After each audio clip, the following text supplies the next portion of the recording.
Bentrovati al meteo. Maltempo in intensificazione. Nel corso del weekend una forte perturbazione colpirà il nostro territorio.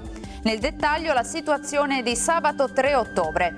Sul Veneto condizioni di tempo spiccatamente instabile con cielo molto nuvoloso e con temporali estesi e discontinui. Attenzione a possibili fenomeni intensi, quantitativi di pioggia consistenti, specie sulle zone montane e pedemontane. Venti a tratti forti in quota e sulla costa. Temperature minime fino a 14 gradi, valori massimi compresi invece tra i 18 e i 23 gradi all'incirca. Ci spostiamo ora sul Friuli Venezia Giulia, dove la situazione sarà tutto sommato simile, con precipitazioni abbondanti e con rischio di locali nubifragi.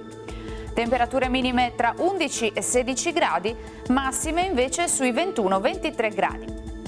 Infine uno sguardo al Trentino Alto Adige, dove avremo poche novità, condizioni fortemente perturbate con piogge diffuse.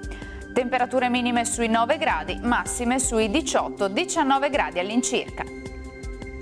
Dal meteo per ora è tutto, io vi auguro un buon proseguimento in compagnia di Antenna 3. Arrivederci.